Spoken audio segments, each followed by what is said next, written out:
ஆலிஹி வஸஹ்பிஹி வஸல்லிம். அன்பிற்குரிய அல்லாஹ்வின் நல்லடியார்களே, பெரியோர்களே, தாய்மார்களே, சஜ்ஜாதா பெருமக்களே, அல்லாஹ்வினுடைய ஃபதுல்,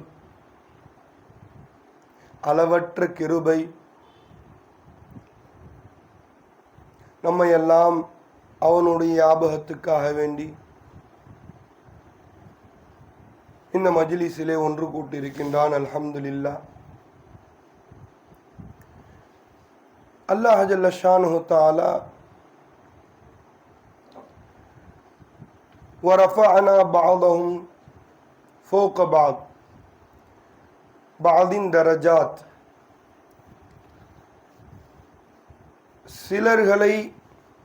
சிலர்களை விட அந்தஸ்தால் உயர்த்தி விட்டோம் என்பதாக அல்லாஹ் குறிப்பிடுகிறான். அந்த அடிப்படையில் பல கோடி மக்கள் உலகத்தில் இருக்கும் இந்த சூழலில் யாத் யாஃப்த், மஅய்யத் இலாஹியா, இஷ்க முஹம்மத், இவைகளிலே நம்மை திளைக்க வைத்துக் கொண்டிருக்கின்றான் அல்லாஹ் ஜல்ல ஷானுஹு தஆலா. அவனுடைய ஃபதுல் இல்லைன்னா வேற என்னங்க? இதெல்லாம் நம்ம முயற்சி செஞ்சு கிடைச்சதா? இல்லை, அல்லாஹ் நம்ம கேட்காமலே இழுத்து தரன்னு இழுத்துட்டு வந்து இங்கே உட்கார வச்சிருக்காங்க. அவன் போட்ட பிச்சை நம்ம அதை யோசிச்சு கூட பார்க்கறது இல்லை. நம்ம சிந்தனைலாம் என்னவா தெரியுமாங்க இருக்குது? வெளியில் பார்க்குறவன்லாம் நம்ம துஷ்மனாக பார்க்குறோம். இவன் தரீக்கத்துக்கு நிஃப்ரத் உள்ளவன், நம்ம தரீக்கத்துவாதி, இந்த ஹால் மட்டும்தாங்க இருக்குது. நம்ம தரீக்கத்துவாதிங்கிறதுக்கு நம்மள்ட்ட என்ன இருக்குது? ஆப் ஹக்கீகி சாலி பன்னா கியா, சாலிக்கு ஹக்கீக்கியாக நாம் ஆனோமா? யோசிச்சு பார்க்கணும். முதற்கட்ட தக்வா தௌஹீத் நம்மிலே வந்ததா? குறைந்தபட்சம் முதற்கட்ட தௌஹீத் வந்ததா? சிக்கி தவிக்கிறோங்க. தௌஹீத் ஃபில் ஆசார், குறைந்தபட்சம் தௌஹீத் ஃபில் ஆசார் யாரிலே இருக்கின்றதோ அவர்கள் தான் மகாமே சாலிஹியத் தக் போன் சக்தா. சாலிஹியத், மகாமே சாலிஹியத் வரைக்கும் அவங்க தான் போக முடியும். குறைந்தபட்சம் தௌஹீத் இது இருக்குதா நம்மள்ட்ட? அதுக்கு அப்புறம் தான் தரீக்கத்தில் கால் எடுத்து வைக்க முடியும். நாம யோசிச்சு பார்க்கணும், கவலைப்படணும். அல்லாஹ் நமக்கெல்லாம் தௌஃபீக் செய்ய வேண்டும். ஷேக்மார்களுடைய சொஹபத்தை சரியான முறையில் பயன்படுத்தி கொள்வதற்கு அல்லாஹ் தௌஃபீக் செய்யணும். நான் அவுலியா அல்லாக்களுடைய சொஹபத் இருக்குதே, கொஞ்ச நேரம், ஒரு வினாடி இருக்குதே, ரொம்ப பெரிய விஷயம். இந்த துன்யா ஆகிரத் இருக்கக்கூடிய எல்லாத்தையும் விட அவர்களினுடைய சொஹபத் ரொம்ப முக்கியமானதாக இருந்து கொண்டிருக்கிறது. ஏங்க? அல்லாஹ் அவர்கள்ட்ட கிடைக்கிறாங்க. மன்கான லில்லாஹி கானல்லாஹு லஹு, யார் அல்லாஹ்வுக்காண்டி ஆயிட்டாங்களோ அவங்களுக்காண்டி அல்லாஹ் ஆயிடுறான். அல்லாவே அவங்கள்ட்ட இருக்கும் பொழுது நாம துன்யாவை பெருசா அதுக்கு முன்னாடி காமிக்க முடியாது. ஹைர், அல்ஹம்துலில்லாஹ். அலா பி ஸிக்ரில்லாஹி தத்மஇன்னுல் குலூப் என்பதாக அல்லாஹ் ஜல்ல ஷானுஹு தஆலா குர்ஆன் ஷரீஃபிலே குறிப்பிடுகிறான். திட்டவட்டமாக அல்லாஹ்வினுடைய ஸிக்ரை கொண்டுதான், அல்லாஹ்வினுடைய அபத்தை கொண்டுதான் உள்ளங்கள் எல்லாம் சாந்தி பெறுகின்றது, அமைதி பெறுகின்றது என்பதாக அல்லாஹ் குறிப்பிடுகிறான். ரியாலிட்டி என்னங்க? யோசிச்சு பார்த்தோமா?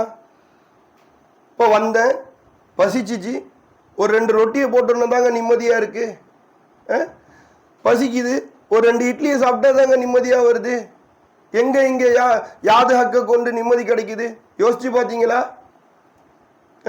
மிஅராஜுக்கு ரசூலுல்லாஹி ஸல்லல்லாஹு அலைஹி வஸல்லம் போறாங்க. அவர்கள் அங்கு செல்லும் பொழுது சின்ன ஒரு சஞ்சலம். அல்லாஹு தாலா சித்திக அக்பர்னுடைய சொல்லை கொண்டு, சித்திக அக்பர்னுடைய சப்தத்தை கொண்டு நபி அவர்களுக்கு இத்மினான் கொடுக்குறாங்க. பாருங்க, துனியால இருக்கக்கூடிய நிறைய குரான் சொல்லுது, மஹ்லூக்களினுடைய ஜிக்ரை கொண்டு அல்லாஹு தாலா ஹுக்கும் செய்கின்றான். அவலம் எந்துரு இலா மா பைன ஐதீஹிம்ங்கிறான். வானம் பூமியை யோசிச்சு பார்த்தியாங்கிறான். அஃபலா யன்துரூன இலல் இப்லி கைஃப குலிகத்ங்கறா. இலல் இப்லி கைஃப குலிகத், ஒட்டகத்தினுடைய படைப்பு எப்படி இருக்கின்றது என்று பார்த்தீர்களா என்பதாக அல்லாஹ் கேட்கின்றான். ஒட்டகம் மக்லூக், அதை பார்த்தால் ஜிக்ர் உண்டாகின்றது என்பர்களே. எங்க இங்க அல்லாஹ்வுடைய ஜிக்ர் இருக்குது? முழுக்க முழுக்க ஜிக்ருல்லா அல்லாஹ் தஆலா தன்னுடைய மக்லூக்கில வச்சிருக்கிறாங்க. அம்மா பி நிஅமத்தி ரப்பிக ஃபஹதீஸ்ங்கறான். தன்னுடைய நிஅமத், அல்லாஹ் தன்னுடைய நிஅமத்தை கொண்டு பேசுங்கறான். ஜிக்ருங்க அது. இப்ப ஹஜ்ஜிக்கு போனாங்க, எல்லாம் ஷஆயிருல்லாஹ்வை கண்ணியப்படுத்துறது தாங்க ஹஜ்ஜி.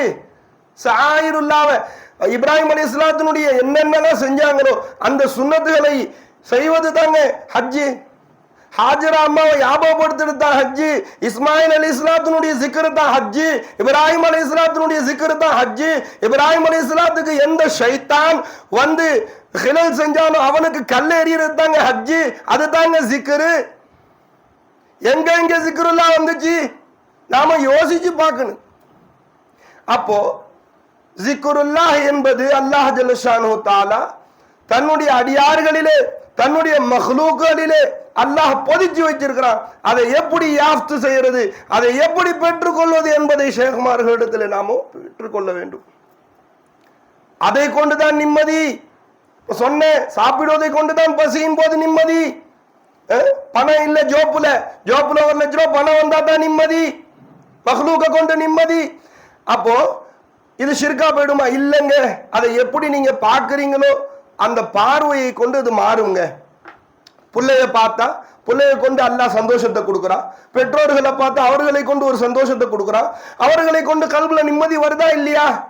ஆனா இங்க அல்லாஹ் சொல்லிட்டான், திட்டவட்டமாக அல்லாஹ்வினுடைய ஜிக்ரை கொண்டுதான் நிம்மதி. ஆனா மத்த விஷயங்களை கொண்டு வருதே என்னண்டாங்க? ஒவ்வொரு வஸ்துக்களினுடைய நிஸ்பத்திலும் தொடர்பிலும் ஹக் தஆலாவினுடைய யாஃப்த் இருக்க வேண்டும். அதுதாங்க ஜிக்ருல்லா. நம்ம அன்றாடம் புழங்கக்கூடிய சுத்தி இருக்கக்கூடிய எல்லா வஸ்துக்களிலும் ஒரே ஹக்கு தாங்க ஜாஹிரு. அந்த ஜாஹிரை நாம பார்க்கணுங்க. எங்க ஷேக் நாயகம் சொல்லுவாங்க, நேத்து கூட சொல்லிட்டு இருந்தேன், ஹுவல் அவ்வல் வல் ஆஹிர் வல் தாஹிர். அவன் தான் வெளியாகக்கூடியவனாக இருந்து கொண்டிருக்கின்றான். வெளியாகக்கூடிய அவனை நீங்கள் பெற்றுக்கொள்ளாமல் வெளியே வரதுக்கு தகுதி இல்லாதவர்களான நம்மை நாம் பெற்றுக்கொண்டு கொண்டிருக்கின்றோம். மஹ்லூக்களை மஅதூமான மஹ்லூக்களை நாம் பெற்றுக்கொண்டு இருக்கின்றோம். எவ்வளவு அறிவீனம் இது! அதுல கௌர் செய்யு சிந்தனைகளை நாம் அதன் பக்கம் திருப்ப வேண்டும். அதற்கு தாங்க சுலூக்கு, முதற்கட்ட குறைந்தபட்ச சுலூக்காவது நம்மிலே இருக்க வேண்டும். அல்லாஹ் ஜல்லஷானு தஆலா அதற்கு தௌஃபீக் செய்வானாக. வாஹிர் தாவானா அல்ஹம்துலில்லாஹி ரப்பில் ஆலமீன். அஸ்ஸலாமு அலைக்கும் வரஹ்மத்துல்லாஹி வபரகாத்துஹு.